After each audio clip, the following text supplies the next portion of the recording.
Hi mates, my name is Preeti and welcome to my channel Corporate Culture Care. So you must have heard about the non-disclosure agreements, which is basically to protect the confidential information of both the parties or any of the parties. So that is what we call it as NDAs. So today in this video we will talk about that. So let me brief some pointers on which how we will talk about it.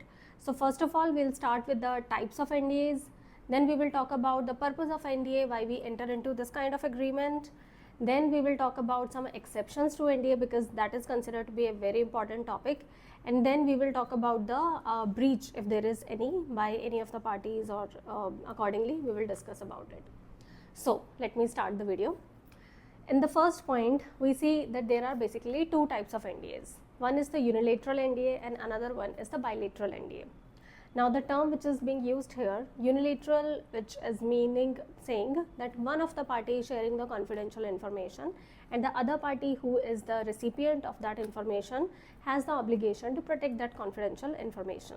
So in the unilateral, there is one party who will be sharing, and in case of a bilateral, which is also called as mutual NDAs, in which both the parties will be sharing confidential information with each other and both the parties are under the obligation to protect it. So these are the two types of NDAs. So whenever you are reviewing or going through such kind of NDAs, always make sure and understand what is the procedure, what is the type, and accordingly provide your legal perspective and inputs over there. Then apart from that, the next topic is the purpose of NDA. Why do we need to enter into NDA? The first question which always comes into our mind. So we always have to make sure that in the beginning of the NDA, after mentioning the name of the parties, we should always mention what is the purpose. So generally the purpose is to have a business perspective in future and to have a growth in the project, or to for a particular project, or maybe for RFPs, or parties are sharing some quotations and confidential information with each other. So because these are some of the purposes which you can always mention in the NDA, which can be treated as the reason of entering into this particular document. Then the next point, which is again a very important point, is exceptions to NDA. So whenever you are reviewing the NDA, always make sure that all the exceptions are clearly mentioned. Now, if it is the person who is reviewing the NDA and that person is under the obligation, so always make sure that those exceptions are there, which is first, any information which is publicly available. Meaning, if the information is already available in public forum or any portal and anybody can take that information, then that kind of information cannot be treated as confidential information, because that information is not shared by the disclosing party. It is already known to the public in large.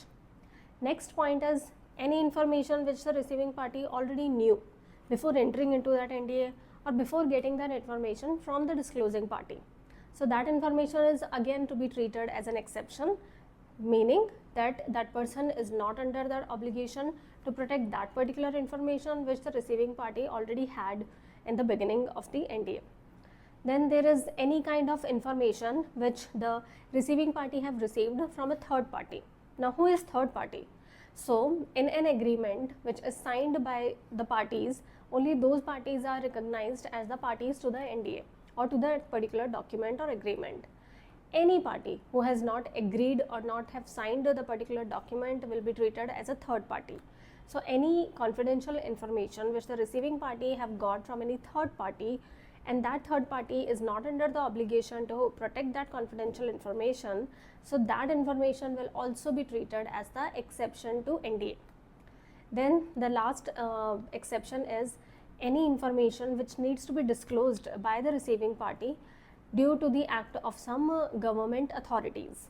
Now, if the disclosing party have done something wrong and because of that there are some regulatory authorities which are coming into picture and they want to have some information, and being a recipient of all those information, if the government authority issues some summon or any notice to disclose those kind of information, then you have to disclose it.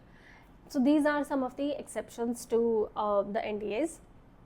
Now, always make sure that under the obligation, if you are under that obligation, make sure that all these things are captured, and that party, if you are not under the obligation and the receiving party has not mentioned exception, you don't have to include it, because when you are reviewing the document, you have to understand the perspective and the sign from which you are reviewing the document. Now the next point is, what if there is a breach of confidential information? Now first of all, here we are disclosing confidential information, which is a very important information, and if there is any confidentiality breach or any kind of breach by that recipient, then the repercussion could be very high. So we cannot provide any limitation or any amount per se to highlight the factors that this particular information has to be treated, and if there is any breach, then this is the amount which will be recovered.